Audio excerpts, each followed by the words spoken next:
Hi മകളെ, വളരെ പ്രധാനപ്പെട്ട ഒരു വീഡിയോയുമായിട്ടാണ് ഇന്ന് ഞാൻ വന്നിരിക്കുന്നത്. അതുകൊണ്ട് ഈ വീഡിയോ എല്ലാ SSLC കുട്ടികൾക്കും അയച്ചു കൊടുക്കണം ഇപ്പോൾ തന്നെ. കാരണം വളരെ കുറഞ്ഞ ദിവസം മാത്രമേ നമുക്കുള്ളൂ. നിങ്ങൾ മോഡൽ എക്സാം കഴിഞ്ഞ് കുറച്ച് ദിവസങ്ങൾക്കകം പബ്ലിക് എക്സാം കൂടി എഴുതാൻ പോവാണ്. സോ അതിനുമുമ്പ് നിങ്ങൾ ആദ്യമായിട്ടാണ് ഈ ചാനൽ കാണുന്നെങ്കിൽ സബ്സ്ക്രൈബ് ചെയ്യാൻ മറക്കരുത്. 50,000 എന്ന് പറയുന്ന സബ്സ്ക്രൈബർ ബട്ടണിലേക്ക് നിങ്ങൾ എത്തിച്ചു. ഇനി നമുക്കൊരു 100K എത്തിക്കണം. അതൊരു സ്വപ്നമാണ്. സോ അതിലേക്കുള്ള യാത്രയിലാണ് പ്രിയപ്പെട്ട മക്കളെ. അപ്പോൾ ഞാൻ ആദ്യം തന്നെ പറയാണ്, ഈ വരുന്ന SSLC എക്സാം 2025 മാത്തമാറ്റിക്സ് എന്ന് പറയുന്നത് ഒട്ടുമിക്ക കുട്ടികളുടെയും പേടി സ്വപ്നമാണ്. എന്നാൽ വെറും 6 ചാപ്റ്റർ മാത്രം പഠിച്ചാൽ നിങ്ങൾക്ക് A+ നേടാൻ പറ്റുമെന്ന് പറഞ്ഞാൽ നിങ്ങൾക്ക് വിശ്വസിക്കാൻ പറ്റുമോ? എന്നാൽ അത് സത്യമാണ്. ഈ പഠിക്കുന്ന 6 ചാപ്റ്ററും അടിപൊളിയായിട്ട് നിങ്ങൾ പഠിക്കുന്നുണ്ടെങ്കിൽ വെറും 6 ചാപ്റ്റർ മാത്രം മതി 72 മാർക്ക് വാങ്ങാൻ. അതിൽ ഒന്നാമതായിട്ട് വരുന്നത് നമ്മുടെ ആദ്യത്തെ ചാപ്റ്റർ ആയിട്ടുള്ള സമാന്തര ശ്രേണികൾ അഥവാ അരിത്മെറ്റിക് സീക്വൻസ് ആണ്. ഏകദേശം ഒരു 12 മാർക്ക് വരെ ഈ ഒരൊറ്റ ചാപ്റ്റർ നിങ്ങൾക്ക് പ്രതീക്ഷിക്കാം. വരക്കാനുള്ള ചാപ്റ്ററുകളിലെ 2 ചാപ്റ്റർ ഉണ്ട്. അതിൽ സർക്കിൾസ്, ടാൻജൻസ് അഥവാ വൃത്തങ്ങളും സമാന്തര തൊടുവരകളും, ഈ 2 ചാപ്റ്ററിനായിട്ട് ഒരു 12 മാർക്ക് മുതൽ 14 മാർക്ക് വരെ നിങ്ങൾക്ക് പ്രതീക്ഷിക്കാം. ടാൻജൻസ് അഥവാ തൊടുവരയിൽ നിന്ന് കോണുകൾ കാണാനുള്ള ഒരു ചോദ്യം, അതേപോലെ വരക്കാനുള്ള ഒരു ചോദ്യം, അതോടൊപ്പം തന്നെ ഇതും ഒരു P/PB വെച്ചിട്ടുള്ള അതുപോലെ ഒരു കാൽക്കുലേഷനുള്ള ഒരു ചോദ്യം. അങ്ങനെ ഏകദേശം ഒരു 14 മാർക്ക് വരെ നിങ്ങൾക്ക് ആ ചാപ്റ്ററിന് പ്രതീക്ഷിക്കാം. അപ്പോൾ നിങ്ങൾ ആലോചിച്ച് നോക്കുക, 12+12 നമ്മൾ 12 കൂട്ടുകയാണെങ്കിൽ തന്നെ 24 + 12 36 മാർക്ക് ഈ 3 ചാപ്റ്ററിനായിട്ടുണ്ട്. പിന്നെ നിങ്ങൾക്ക് ഏറ്റവും ഇമ്പോർട്ടൻ്റ് വരുന്നത് സോളിഡ്സ് അഥവാ ഘനരൂപങ്ങളാണ്.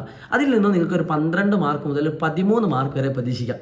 അപ്പോൾ നിങ്ങൾ ആലോചിക്കുക, എല്ലാ ചാപ്റ്ററും 12 മാർക്ക് വരെ ആയിട്ടുണ്ട്. പിന്നെ വളരെ ഇമ്പോർട്ടൻ്റ് ആയിട്ടുള്ള ചാപ്റ്ററാണ് ജിയോമെട്രി ആൻഡ് ഓൾജിബ്ര അഥവാ ജ്യാമിതിയും ബീജഗണിതവും. ഇതിൽ നിങ്ങൾക്കൊരു 11 മാർക്ക് വരെ പ്രതീക്ഷിക്കുക. 11-12 മാർക്ക്. പിന്നെ ട്രിഗണോമെട്രി അഥവാ ത്രികോണമിതി. ഈ ചാപ്റ്ററുകൾ പഠിച്ച് കഴിയുകയാണെങ്കിൽ, അതായത് ഒന്നാമത്തെ ചാപ്റ്റർ ആയിട്ടുള്ള അരിത്മെറ്റിക് സീക്വൻസ് അഥവാ സമാന്തര ശ്രേണി, സർക്കിൾസ് അഥവാ വൃത്തങ്ങൾ, ടാൻജൻസ് അഥവാ തൊടുവരകൾ, പിന്നെ സോളിഡ്സ് അഥവാ ഘനരൂപങ്ങൾ, പിന്നെ ഇതും അതായത് നമ്മുടെ ഏതാണ് പറഞ്ഞത് ട്രിഗണോമെട്രിയും അതോടൊപ്പം തന്നെ ജിയോമെട്രി ആൻഡ് ഓൾജിബ്രയും. ഈ 6 ചാപ്റ്റർ പഠിച്ചാൽ നിങ്ങൾക്ക് A+ കിട്ടുന്നതാണ്. അതായത് 72 മാർക്ക്. 80ൽ 72 മാർക്ക് ഉണ്ടെങ്കിൽ A+ ആണ്. C മാർക്ക് ഉണ്ടെങ്കിൽ 70 മാർക്കാൽ നിങ്ങൾക്ക് A+ ആണ്. അപ്പോൾ നിങ്ങൾക്ക് ഒരു സംശയം ഉണ്ടാവും, സാറേ ഇത്ര മാത്രം പഠിച്ചാൽ എന്തായാലും കിട്ടും. ഈ ചാപ്റ്റർ കംപ്ലീറ്റ് വൃത്തിയിൽ നിങ്ങൾ പഠിച്ചാൽ എന്തായാലും A+ കിട്ടും. പിന്നെ അതിന് പുറമെ നിങ്ങൾക്ക് ഈസി ആയിട്ട് പഠിക്കാവുന്ന കുറേ ചാപ്റ്റേഴ്സ് ഉണ്ട്. അതിൽപ്പെട്ടൊരു ചാപ്റ്ററാണ് സൂചക സംഖ്യകൾ അഥവാ കോർഡിനേറ്റ്സ്, മാത്തമാറ്റിക്സ് ഓഫ് ചാൻസ് അഥവാ സാധ്യതകളുടെ ഗണിതം. ഇതൊക്കെ പഠിച്ചാൽ നിങ്ങൾക്ക് കുറച്ചുകൂടി ഈസി ആയിട്ട് കിട്ടും. അപ്പം പേടിക്കാതെ തന്നെ ഈ ഒരു 8 ചാപ്റ്റർ പഠിച്ചാൽ വളരെ സുഖമായിട്ട് നിങ്ങൾക്ക് A+ വാങ്ങാൻ പറ്റും. ഫുൾ മാർക്ക് വരെ നിങ്ങൾക്ക് നേടാൻ പറ്റും. ഇനി കുറേ ആളുകൾക്ക് ടഫുള്ള 2 ചാപ്റ്റേഴ്സ് ഉണ്ട്. സെക്കൻഡ് ഡിഗ്രി ഇക്വേഷൻസ് അഥവാ രണ്ടാം ഗതി സമവാക്യങ്ങളും അതോടൊപ്പം തന്നെ പോളിനോമിയൽസ് അഥവാ ബഹുപദങ്ങളും. ഇത് പൊതുവെ കുറച്ച് ആൾക്കാർക്ക് ടഫാണ്. അതുകൊണ്ട് നിങ്ങൾ ഇൻ കേസ് നിങ്ങൾക്ക് അത്ര ഡീപ്പായിട്ട് അറിയില്ലെങ്കിൽ പോലും വലിയൊരു പേടിയൊന്നും പേടിക്കേണ്ട. കാരണം നിങ്ങൾ പറ്റുന്നത്രയും നിങ്ങൾ പഠിക്കുക. അതുകൂടി പഠിക്കുകയാണെങ്കിൽ നിങ്ങൾ ബോണസായി 110ൽ 110 മാർക്ക് വരെ വാങ്ങാൻ പറ്റുന്ന മക്കളായിട്ട് നിങ്ങൾക്ക് മാറാൻ പറ്റും. അപ്പോൾ ഈ ഒരു 6 ചാപ്റ്ററാണ്. സോ ഈ ഒരു സന്തോഷത്തെ എല്ലാ ഫ്രണ്ട്സിലും അയച്ചു കൊടുക്കുക. ഇതുപോലെ SSLCയിലെ എല്ലാ അടിപൊളി മെറ്റീരിയൽസും മാത്സുമായിട്ട് ബന്ധപ്പെട്ട ചോദ്യങ്ങളൊക്കെ കിട്ടാൻ വേണ്ടിയിട്ട് താഴെക്കാണുന്ന ലിങ്കിൽ നിങ്ങൾ ജോയിൻ ചെയ്യുക. SSLCയിലെ ഗ്രൂപ്പാണ്. അപ്പോൾ എല്ലാവരും മാക്സിമം അടിപൊളിയാക്കുക.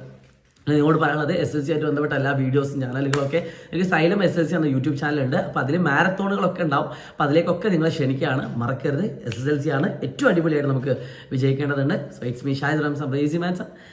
ബൈ.